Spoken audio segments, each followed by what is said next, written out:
And I think also, though, students need to have courage. I think that's one of the things that Charlie Kirk preached, was have the courage to speak out and not be afraid of that. I remember when I went to South Dakota State back in the 90s, I was a conservative then. I was a reader of Pat Buchanan and a listener to Rush Limbaugh, and I had many, many great arguments with my professors.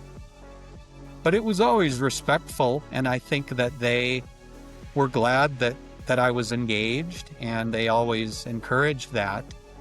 And I don't think it ever hurt my grade. So I guess I would just say that to say, if you are a college student, be encouraged, be of good cheer, make your case, don't be afraid to speak up, never self-censor.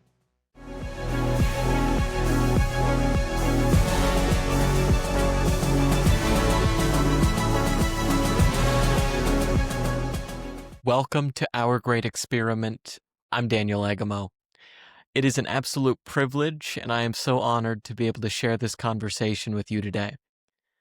I got the chance to sit down with South Dakota House Majority Leader Scott Odenbach. Together, we discussed the importance of federalism in an era where our politics are dominated at the national level.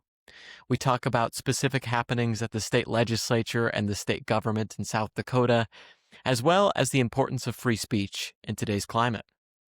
As always, you might not agree with everything our guest says, but please treat them with respect and always give them the presumption of grace.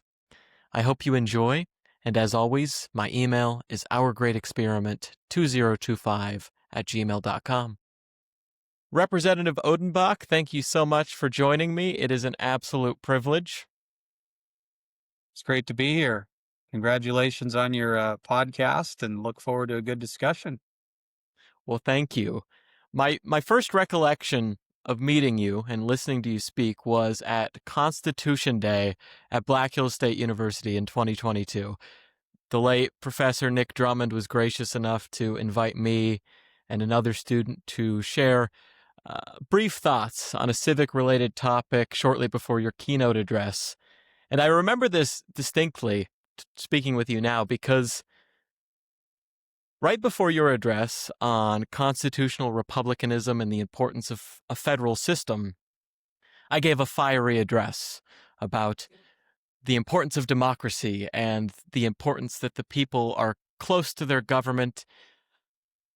And since that time, I've migrated to a place that's closer to your perspective. And so to begin, I was curious if you could not give a keynote address, but explain a little bit about why the usage of terms such as constitutional republic versus democracy is important to understand how and why our system is supposed to function. Well, great question. Yeah, I often bring that up. I've corrected a number of people, privately, sometimes just brought the issue up publicly, because you hear a lot nowadays of folks who say our democracy. And I guess I've come to the conclusion, if someone says that, who purports to be in a position of influence or wisdom, they're either kind of ignorant and don't really know what system we have, or maybe they're intentionally lying or covering up the truth a little bit for various reasons, who knows. So, yeah, we have a constitutional republic, as Franklin said when asked there at the end of the convention in the famous quote, "What have you done?" And he said, "We've given you a republic if you can keep it." And if, I'm a amateur historian, I've done a lot of reading in my life, read a lot of history. And if you read a lot of history, there's a difference between being just a pure democracy and a constitutional republic, which we have in this country, thank God. And as the saying goes, and I probably said it that night in that address you're talking about, Dan, but democracy is 3 people in a lifeboat and 2 voting to throw the other overboard to save water. A constitutional republic, everybody has rights. We acknowledge they come from God, and they cannot just be overridden simply by the will of the majority. And as I said that evening, I think a return to more constitutional principles is part of the answer to the whatever the term is that you want to use, the constant fighting or the partisanship or whatever it is that is often decried nowadays. Uh, it seems as if our elections are just a winner take all deal all the time, right? Because to the extent people believe we have a pure democracy and that their rights aren't protected no matter who's in the majority, it's almost a life or death struggle. Versus, as I said in that address that evening, if we remember that we're a constitutional republic and we hew closer to that, then no matter who's in charge, there are certain fundamentals that can't be taken away from you. That's really interesting. I hear a lot of people actually mention this concept of returning to localism as potentially the solution to our national polarization. So many important issues are decided at the national level, and it's no surprise the United States is a massive country, both in geographic sense and in population. How can one country find one solution that's going to satisfy 300 to 400 million people? And so I'm curious, do you think that a return to localism, as in letting South Dakota be South Dakota, letting California be California, would solve a lot of this political divide that we're seeing at the national level?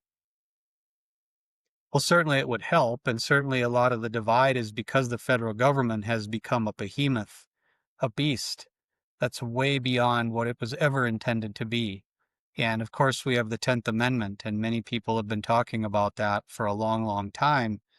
But the federal government has intertwined itself so much through, programs. Just take Social Security and Medicare and things like that. Every time there's a government shutdown, we hear that. Into just every aspect of life beyond where it was supposed to be. Look at the courts.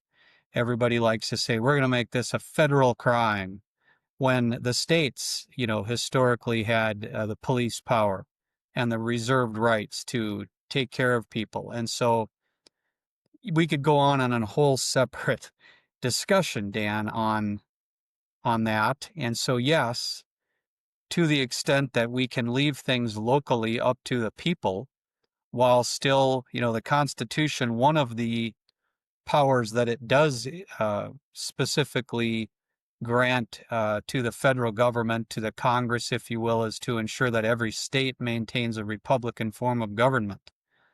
And so you can take that out and take a look at what Trump's doing, for example, with ICE now and with federal law enforcement in places like Memphis and Chicago and on, Portland. Some may call it an overreach. Others may call it the government ensuring that a Republican form of government is maintained in these states and in these blue cities. I went to Portland. I took the whole family to Portland in 2018, parked downtown, went to a Timbers soccer game, ate downtown, walked around, and then I was back there again 2 summers ago and drove through downtown. So, okay, I was there in 18 before the craziness of 20 started, and then I was there 2 years ago, and I'm telling you what, there's a big difference. I lived in Tallahassee, Florida for a few years before moving back. I've been to Memphis a number of times and driven through there. My daughter lives in Chicago and rides the train to work and is a nurse. I've seen these cities. They need it. So we need to get control of these places. We need to ensure that localism then can thrive in an environment that law and order is maintained in. Could you I I think your argument there is really well put. Could you just explain that a little bit? How, because I share some of your same concerns, going to some of these cities, maybe you hesitate a bit before going to certain areas. How exactly do you think that impedes on this Republican form of government? Well, hesitate a little bit is an understatement, and it's you just don't go there. And so, yeah, certainly it impedes I mean, you can't really have an effective government. You can't live a life, frankly, if you don't have law and order in places like this. So, what you have is a breakdown and basically the rule of the jungle. Whether it's ruled by gangs or ruled by the people with the guns, or the good people just stay indoors or they just stay away.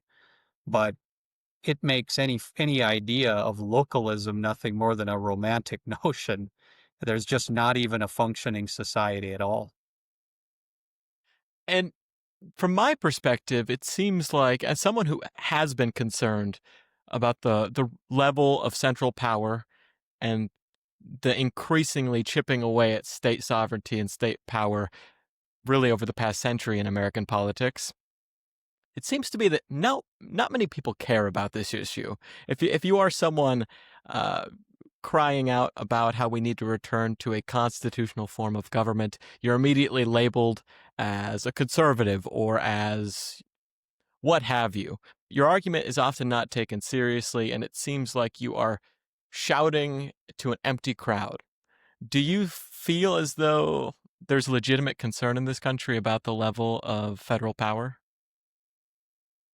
Well, that's partly why I've been a big proponent of doing better with civic education. And as working to create a Center for Civic Engagement at Black Hills State University for all these years, culminating in finally getting that set up just a few months ago and having the Nick Drummond lecture series, etc. We've got to do a better job of prioritizing that.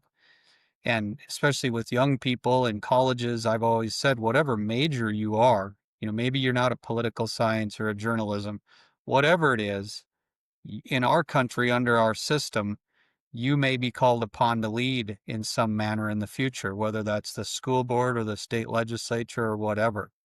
So we do need to do a better job of that. And it does get frustrating sometimes when, I remember when I was on the school board in Spearfish for 3.5 years, the most well-attended meeting that we had, none of the budget meetings where we're spending, the schools spend in this area around 56 to 60% of your property taxes. We do the budget meeting and nobody showed up. But we had one meeting on whether to add girls softball and the room was overflowing, right? So, people's stomachs are full, their iPhone is fully charged, and the game is on. Discussions about federalism and civic engagement are often way down on the list of things to do. I've done a lot of thinking about it seems quite paradoxical to me. The issues that are handled at the local level often affect voters the most. And the issues handled at the national level, while they might still affect them, they typically don't play into the day-to-day operations of someone's life. I'm talking schools, roads, important stuff like that. Do you attribute this to the rise in national media, 24/7 news coverage, local print journalism kind of going to the wayside? Well, I mean, Fox News is on. It's really well produced. It's slick. Everybody's good looking. It's entertaining. And you hear, about Trump. You hear about national issues, which, as you said, they're important. It's great. I'm a huge fan of President Trump, and he's doing many of the things that we needed. But right, people aren't paying attention to what's going on with their school board or their county commission, which directly affects their lives, way more. Now, with that said, people I think are starting to wake up here in Lawrence County. There's a large group of people that are starting to keep a pretty close eye on our county commission, for example. And, you've seen some tension there between different interests that seem to get overridden, even though the will of the people might be to go another way. So people are waking up, but there's a ways to go. And I know you said you were somewhat of a student of history. Do you have one specific era in American politics that you can look to within the past 100 years where that dynamic between the federal and state governments really changed? Well, clearly, I think it's FDR.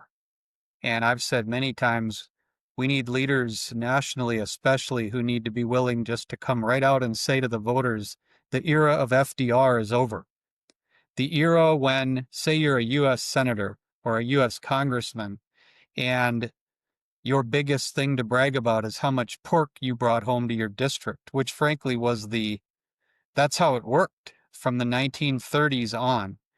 When Roosevelt got in, I believe in 1932, and what he did thereafter to deal with the Great Depression fundamentally changed the relationship between the government and the people. I think way beyond what the founders of this country ever would have intended. And, there's that saying, never let a good crisis go to waste. And he and those around him certainly did not. So that's, I think, when it really changed. And then I think under Lyndon Johnson, the things that he pushed forward with the Great Society program, things he did with immigration, that's when we really hit the gas on that. One of the last core tenets of our constitutional republic, at least at the federal level, that is being chipped away, but it's still barely standing, is the Senate filibuster. Do you have concern that the legislative filibuster is on its way out sometime within the next decade? Well, the founders knew history, like our earlier words about the difference between a pure democracy and a constitutional republic. And the filibuster, you could argue, is a key component of having a republic. In a pure democracy, right, 51 votes would be enough to advance something. But in the Senate, you govern by consent, and you need 60 votes on issues that can be filibustered. So I'm a traditionalist as well as a constitutionalist, and so I understand it can be very frustrating. I can't imagine doing, John Thune's had a lot of stress, I'm sure, the last year. However, to throw out the filibuster, if we think we're going to do that as Republicans, we better pray that the other party is never in charge. So that's, I think, the tension there that has always made people come just short of saying we're going to throw it out. I've been quite amazed at the restraint that Leader Thune has shown in the last week, given that they were, I think, 5 votes short of the stopgap bill to continue to fund the government. And of course, there's the concern that if the other side takes power after the 2026 midterms, that they won't have that same level of restraint, which is worrisome. But I want to move to thinking more locally about South Dakota. After you were reelected in 2024, if I'm correct, you became the first representative from Spearfish to serve as a party floor leader? That's possible. My campaign chairman is a great American named Harvey Crouchin from Spearfish. He had been the Speaker of the House in the 90s, but I'm the majority leader, and I don't know if there's probably hasn't been anybody from Spearfish who's served that role before. Can you tell me a little bit about what that was like moving into leadership during this session? Well, I've told others sort of tongue in cheek that being majority leader with the largest Republican caucus we've ever had sometimes seems like a little bit of a cross between being a counselor and a party planner. Um, we just added Representative Poirier to our caucus, so I think that puts us at 65 members, which has to be the largest, Republican caucus we've ever had. So what it's like going from being a member to being the leader, it's a big leap in just your day-to-day responsibilities and busyness. There's a meeting, every day over noon. Then you have the caucus that you as the majority leader, part of our jobs to run the caucus that we have for the hour or so before we actually go down to the floor. And then you chair the State Affairs Committee. So you have to be ready to go to run that committee, read all those bills. You have to have read all the bills that are on the floor. You have to run the caucus. And, one day every Thursday, there's the press conference that we go down the governor's conference room and meet down there and do that. So you have to prep for that. One day a week, you have a meeting with the governor and his staff. And one day a week, you have a meeting with all of your chairs of your committees. So 3 days of the week, and usually the weeks are 4 days, you have a noon meeting that then ends, and then you have caucus, and then you have the floor. So yeah, you're running, and you've got to do your homework, and at the same time use all of your skills for negotiations and diplomacy to deal with all the varying personalities that you deal with in the course of just one day. How diverse do you see? You mentioned this being one of the largest Republican majorities in the House. How diverse is that though. It's not just one homogenous group of Republicans. There are different Republicans. How difficult is it to corral people from different ends of whatever it is we mean by Republican? Well, the difficulty goes issue by issue. But yeah, being essentially, you could argue or could say every party is embodied within our caucus. So you've got the whole from the left to the right, but yet all wearing or putting that R by their name within that. So I think it's much more difficult, frankly, than it would have been some years ago, where, say, the Democrats were at near parity with us, and maybe the goal then was, how are we going to advance the governor's agenda through the legislature to ensure a Republican agenda passes? Now the fight is over, what is the Republican agenda? What does it mean to be a conservative? Who's a conservative? The issues around economic development and the role of the government in fostering a growing economy are a source of a lot of the division and debate within our party. So there's many of those things where, and what I often try to do, I guess, is at least take us back to the extent that I can to first principles, to remembering and saying, look at other states. We are so blessed in that sense. I mean, go look at Minnesota. Go look at some of these states where the Republicans are in the minority, and the kinds of, frankly, crazy things that get passed and go sail on through over and above our objections and our votes. So we're blessed by that, and we're blessed enough that we can now fight amongst ourselves.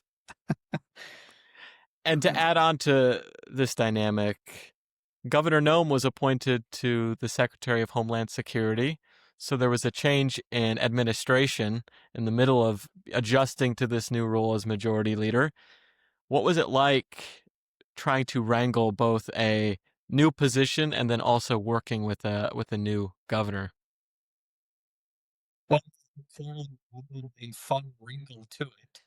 In the middle of the session, when she resigned and Governor Roden took over, we had a joint session where he came and addressed the legislature. So any of those things that happen just adds another layer of planning and the logistics of it. And then, leadership, but we're the ones in leadership who go down and kind of get the scoop of what's going to happen and when. And then you've got to be a good communicator and go back to the caucus and make sure everybody, to the greatest extent you can, knows what's going on. You're not hiding the ball, because, you know, otherwise right away people start thinking, what's going on? And I mean, I learned that over many, many years as an attorney.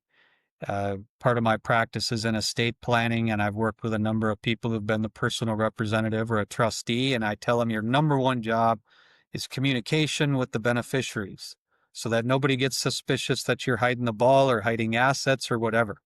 And that principle applies exactly with being majority leader, is just, putting it out there so everybody knows what's going on. So when we did the transition from Governor Nome to Roden, that was a big piece of it.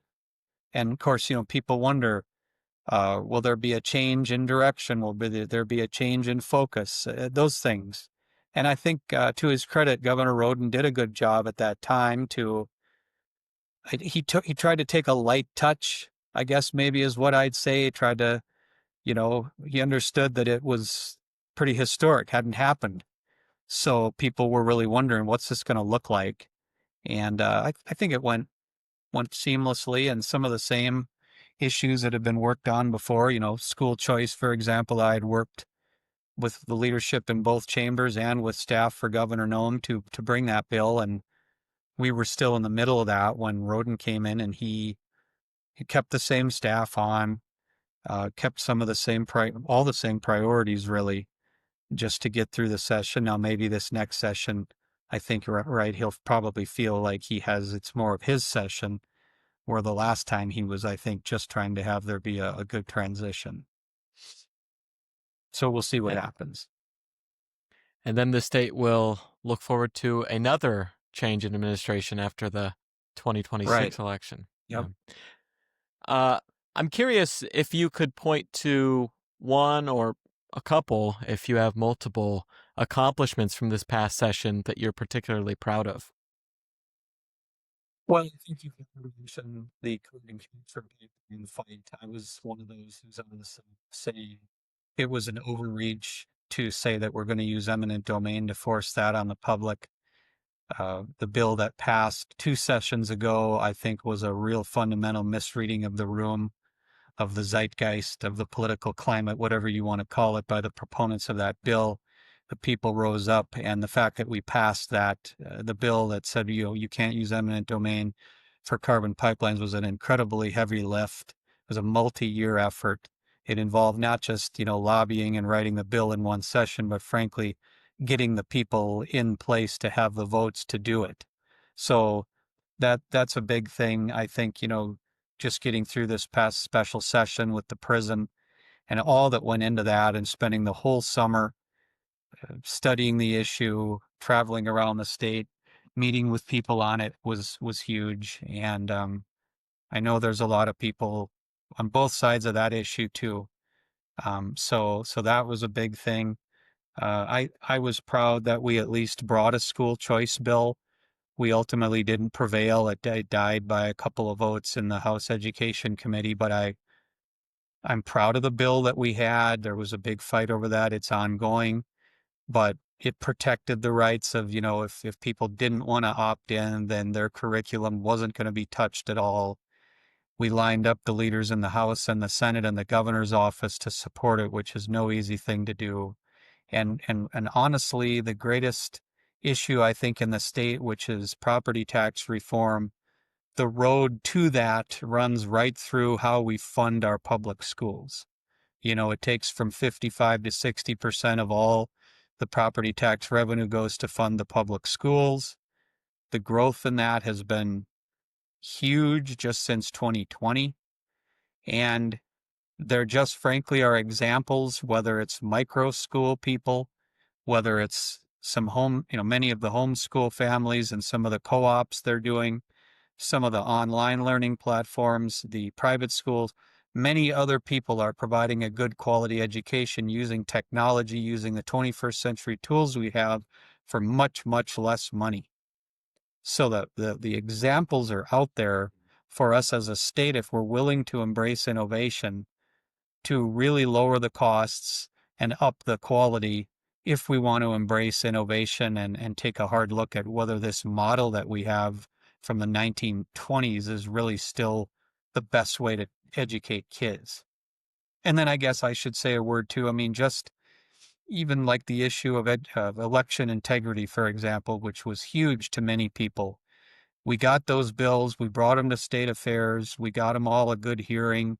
Many made it to the floor. These are things that never would have happened in prior years, to frankly give a voice to a lot of the priorities of conservatives around the state. And that's what, the folks that we've had in leadership this last year have really worked hard to try to do.